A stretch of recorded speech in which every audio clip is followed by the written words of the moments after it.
Hello दोस्तो, आजच्या नवीन कथेमध्ये आपल्या सर्वांचं स्वागत आहे.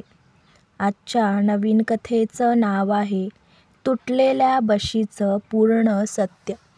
घराच्या स्वयंपाकघरातील वरच्या कपाटात एक तुटकी, कोपऱ्याला तडे गेलेली बशी ठेवलेली होती. घरातील प्रत्येकजण तिला कचरा समजत होता. आई मात्र रोज ती बशी हलकेच बाहेर काढायची, धुवायची, पुसायची आणि पुन्हा जपून ठेवायची. आई, ही बशी फेकून टाक ना, बारीक तडे गेलेत, कुणाच्या हाताला लागली तर, मीनाने पुन्हा एकदा म्हणत कपडा खुर्चीवर आपटला. आईने काहीच उत्तर दिलं नाही. शांतपणे ती बशी पुसत राहिली. आईचं हे वागणं सगळ्यांना चिडचिड करणारं झालं होतं. बाबांनीही एके दिवशी विचारलं, कशासाठी ठेवतेस इतका कचरा? घरातल्या वस्तूंची शिस्त बिघडते. आई मात्र हसून विषय बदलत असे. कधीही सरळ उत्तर न देणं हीच गोष्ट घरच्यांच्या मनात शंकेचा दगड ठेवत होती. एक दिवस कपाट आवरताना ती बशी पुन्हा हाताशी आली आणि मीना जवळजवळ ओरडलीच, आऊ, आज ही बशी टाकूनच टाका. एवढं का जपता तिला? आई त्या क्षणी किंचित दचकली. तिचा हाताचा थरथरणारा स्पर्श मीनाच्या लक्षात आला, पण तिने दुर्लक्ष केलं. आईने बशी परत कपाटात ठेवली, पण यावेळी तिच्या डोळ्यात एक अदृश्य वेदना स्पष्ट दिसत होती. त्या रात्री मीना पाणी प्यायला आली. स्वयंपाकघरात मंद लाईट चालू होती आणि आई त्या तुटलेल्या बशीला हातात घेऊन बसली होती. आई हळूच तिच्या बोटांनी बशीच्या तड्यांना स्पर्श करत होती.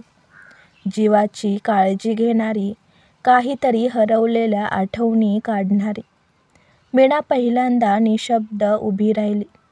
तिने कधीच आईला इतक्या कोमलतेने एखाद्या वस्तूकडे पाहताना पाहिलं नव्हतं. आई, एवढी महत्त्वाची आहे का ही बशी? मीनाने अलगद विचारलं. आईने पहिल्यांदा मान हलवली. खरं सांगायची वेळ आता आली होती. आई बोलू लागली, ही बशी माणूस तुटल्यावरही सांभाळून ठेवावी असं वाटतं कधी कधी.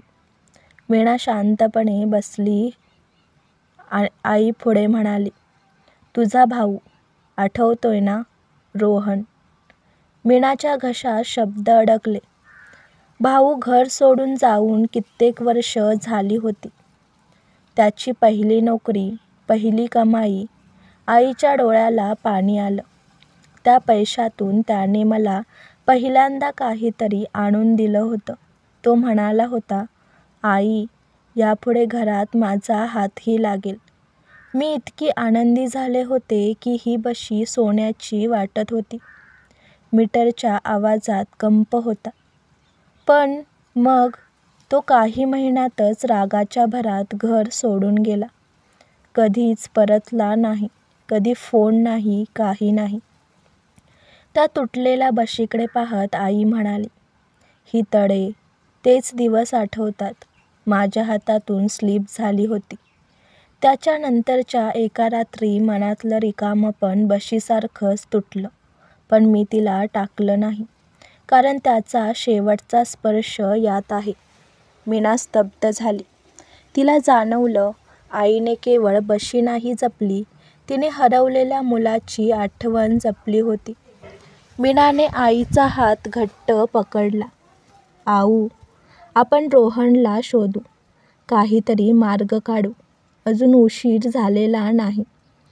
आईचा चेहरा अनेक वर्षांनी भारलेली आशा घेऊन उजळला. दुसऱ्या दिवशी मीना आणि बाबांनी मिळून रोहनबद्दल शोध सुरू केला.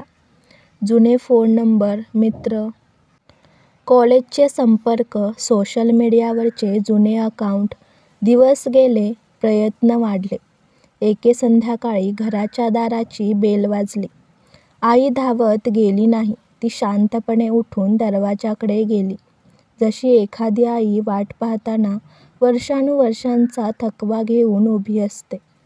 दार उघडलं. बाहेर उभा होता रोहन. हातात एक छोटंसं पॅकेट आणि त्याच्या डोळ्यात तुटलेल्या वर्षांच्या गोष्टी. आईला दिसताच त्याचे डोळे पाणावले. आई, एवढा राग कुणी धरतं का? मी परत यायचं ठरवले. आईने काहीच बोलली नाही. तिने फक्त त्याला मिठीत घेतलं. लांब हरवलेलं हृदय जणू घरी परत मिळालं. रोहन घरात आला आणि आईने कपाटातून ती तुटलेली बशी काढली. रोहनच्या डोळ्यात आश्चर्य. ही अजून आहे आई? आई हसली. हो, तू परतशील म्हणून ठेवली होती. रोहनने बशी हळूच हातात घेतली. तुटके तडे पण स्पर्शात ऊब. आता नवीन घेऊन देतो तुला, रोहन म्हणाला. आईने त्याचा हात अलगद खाली केला. नको रे. बशी तुटली तरी आठवण तुटलेली नसते. त्या दिवशी त्या घरात एक तुटलेली बशी नव्हे, एक तुटलेलं नातं खरं करून जुळलं. कधी कधी घरातल्या जुन्या वस्तू कचरा नसतात, त्या कोणाच्या तरी वेदना, प्रेम, आठवणी आणि आशेची शिदोरी असतात. तुटलेल्या वस्तूंपेक्षा तुटलेल्या नात्याची भरपाई करणारा एक प्रयत्न सगळं बदलून टाकतो.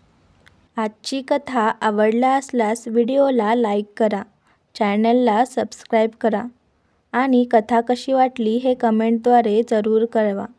व्हिडिओ जास्तीत जास्त शेअर करा. धन्यवाद.